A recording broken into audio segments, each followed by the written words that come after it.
देवरानी को प्यार करना, इन्हीं को समझना अपनी बहना, इस भांति रहना जाके ससुराल में।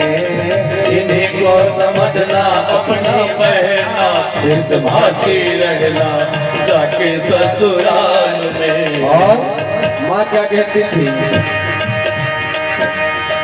कभी कभी सासू तेरी कड़वे बोल बोलेगी, कभी कभी सासू तेरी कड़वे बोल बोलेगी। अगर कड़वे बोल ना बोले तो किस बात की सासू? हाँ? अच्छा, सासू जो कड़वे वचन बोलती भी है ना, तो बहू के सुधार के लिए बोलती है।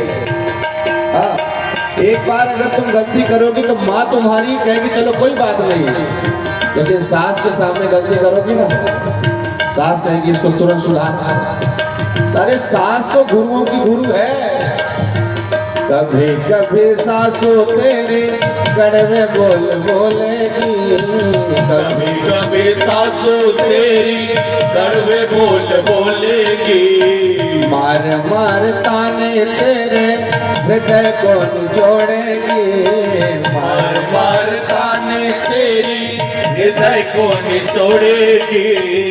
अब बहू क्या करे, कुछ मत बोलना तुम, मुँह मत खोलना तुम, कुछ मत बोलना तुम, मुँह मत खोलना तुम।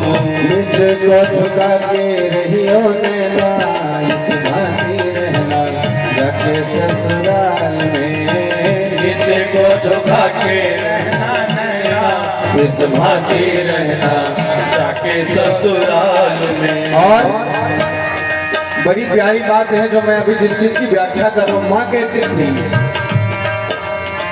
कंठ श्री कंठ तेरा कोयल के समान होवे, कंठ श्री कंठ तेरा कोयल के समान होवे।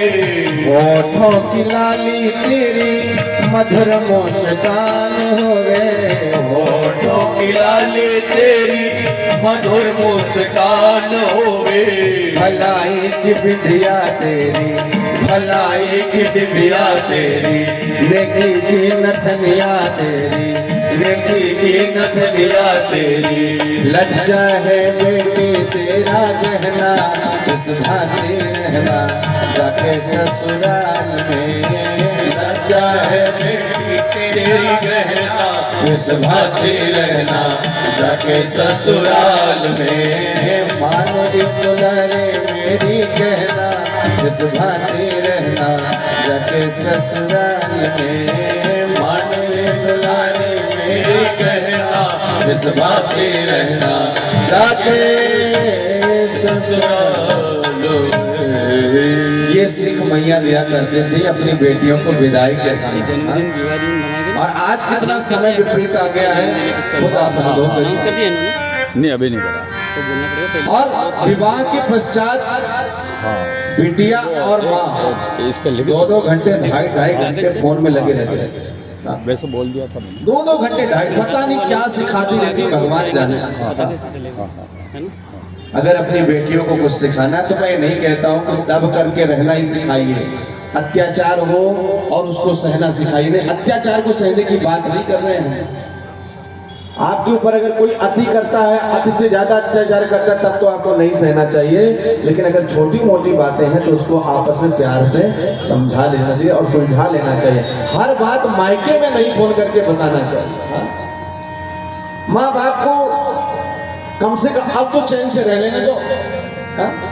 ससुराल चली गई लेकिन फिर भी अभी भी माँ बाप को बार बार टेंशन देती रहती हो, मेरी सास तो ऐसी है, मेरे ससुर तो वैसे हैं, मेरा पति तो ऐसा। अरे क्यों भाई, जो जैसा है अब तुम्हारा है, यही तुम्हारा परिवार है। सबको प्रेम दो, सबके साथ प्रेम से रहो।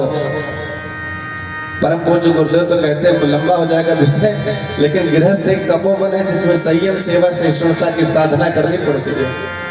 और अगर गृहस्थ आश्रम में रह करके ये साधना कर लोगे ना, तो गृहस्थ आश्रम तुम्हें मोक्ष के दरवाजे तक ले जाएगा। इसलिए बहनों, वाणी पर नियंत्रण रखना, बोलने पर नियंत्रण रखना, कोयल के जैसा स्वभाव बनाना, मधुर वचन बोलना, मीठे वचन बोलना। क्यों? मधुर वचन है औषधि, कटुक वचन है तीर, श्रवण द्वारा हमें संचले सारे सकल शरीर। हाँ?